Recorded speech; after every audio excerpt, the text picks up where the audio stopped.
What's a quote that permanently changed the way you look at things? 1. If you wouldn't take advice from them, why would you take criticism? From some dude on YouTube. I just never thought of it that way before, and I stopped spending so much energy trying to get people to like me. 2. Let go or be dragged. An old Zen proverb I heard at a meditation class. Really changed the way I let myself worry about things. 3. Do you listen or just wait to speak? 4. I had a professor in college, he called it the 10/90 rule. Life is 10% what happens to you and 90% how you react to it. Changed my life. 5. Honesty without kindness is brutality. Kindness without honesty is manipulation. 6. I've had a lot of worries in my life, most of which never happened. By Mark Twain. Founded on a workbook for anxiety disorders. 7. Courage doesn't always roar. Sometimes it is a quiet voice at the end of the day saying, I will try again tomorrow, by Marianne Radmacher. I came across this a long time ago, at a point in my life that I really needed this lesson. It's okay if I feel sad and resigned, if my depression beat me for today and I wasn't able to function. I didn't fail, I'm not weak, I will try again tomorrow. 8. You might be the sweetest peach on the tree, but some people just don't like peaches. This helped me get over my lifelong desire to be liked by everyone and allowed me to focus on becoming someone I actually liked. 9. Long time ago I was meeting two women on the sidewalk, and just as we passed each other I heard this one sentence from one of them. You don't notice your progress in life because you are always raising the bar. 10. It is the mark of an educated mind to be able to entertain a thought without accepting it. Aristotle. And yes, it isn't the real quote, but elementary school aged me internalized that thought, and I have applied it to everything ever since then. 11. The best time to plant a tree was 20 years ago. The second best time is now. 12. In 6 months from now, you'd wish you'd started 6 months ago. 13. Not one raindrop thinks it causes the flood. 14. Graveyards are full of irreplaceable people. This quote helped me stop doing the path of working myself to death, because my job needs me. 15. Don't set yourself on fire to keep others warm. This helped a lot with my guilt and burgeoning martyr complex. 16.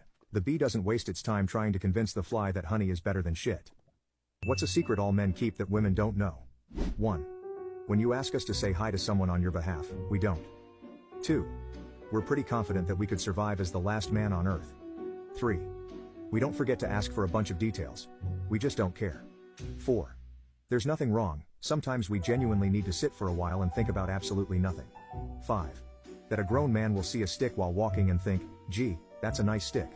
6. You can talk shit about us to our face, but in front of your friends or family builds resentment. 7. We fucking love compliments.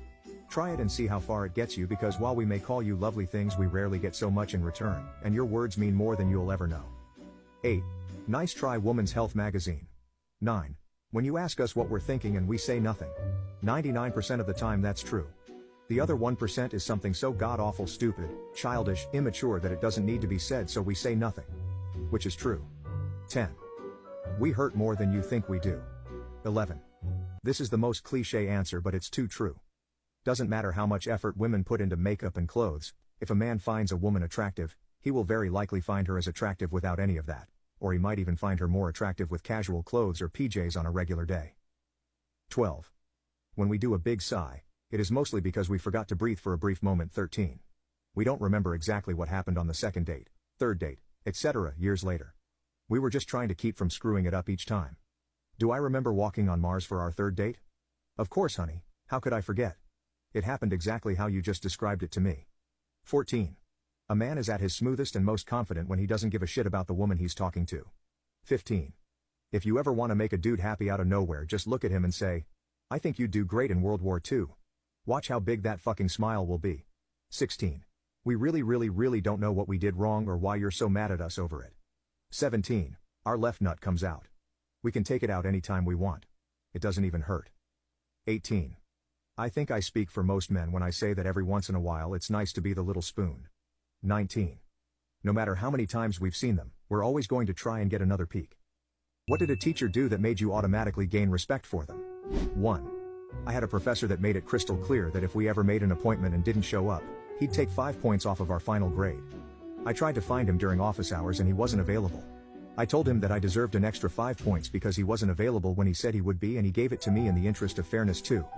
In my first year of high school, my class decided to play a simple prank on our English teacher by all laughing when he faced the board and then stopping every time he turned around to face us. After a few minutes of this, He just left the classroom without a word. We all sat there, confused, until a few minutes later the assistant principal comes in and explains that we've really upset our teacher. He made us believe we'd seriously fucked up. Then our teacher walked in and pretty much went, "Gotcha." That son of a bitch had our respect from then on. 3. My high school science teacher paused class to rip a student apart for bullying another student. Called it out as soon as it happened, in front of everyone, and that bully never went near that other kid again. We'll always remember that. 4. Math teacher. I don't care if you have good grades or bad grades, if you work hard, I will work harder to make you pass. He worked hard for me, I passed. 5. Told us a joke about his name before we could, and allowed us to eat during his classes, because kids your age can't help being hungry all the time, as long as we did it quietly. Great guy. His whole attitude made all of us actually pay attention and do our best. 6. An English teacher in high school asked where my homework was. Responded, "I forgot to do it." And he said to the rest of the class, "Why can't you guys be more like him? He doesn't come up with some excuse, he just tells me he didn't do it." 7. I moved out of home during high school. It was stressful to say the least. I started to fall behind in assignments, I would be absent for days at a time, I missed tests, etc. I ended up explaining the bare minimum of my situation to my English teacher, and their response always stuck with me. Just do what you can. It may not seem like much, but right then and there, for a 16-year-old kid who felt like simply living was a burden, it was everything. 8. When I was a kid we had to purchase these red punch cards to get lunch at school.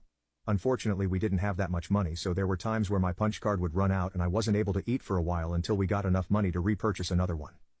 Why nobody in my family applied for assistance was beyond me.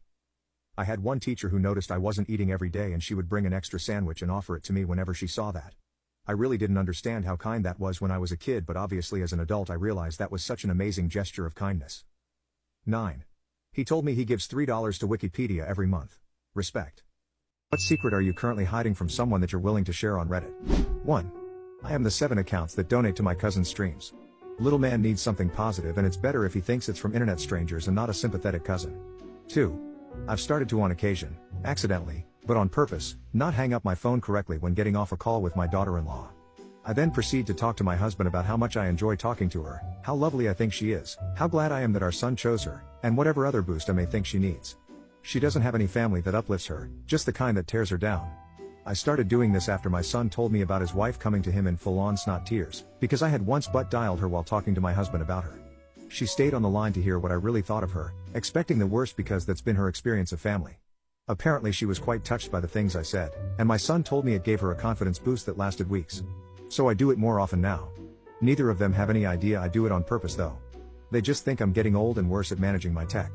3. I have rented a bouncy house water slide for my wife's 39th birthday. She has no idea. 4.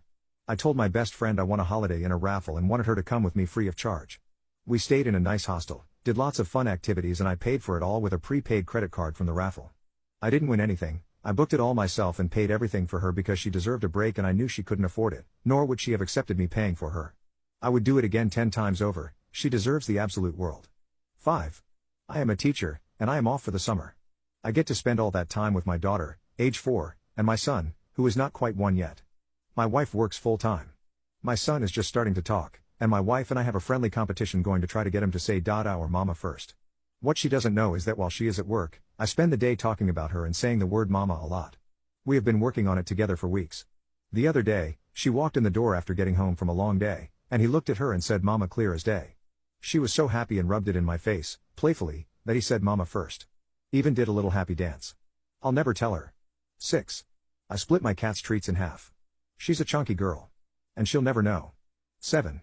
Every day, I fantasize about cashing everything in, leaving, and creating a new life for myself elsewhere. Like a complete reinvention. 8. I used a credit card and spent $1,000 plus to fix my partner's car. I told her it was less than $300 so she wouldn't feel bad.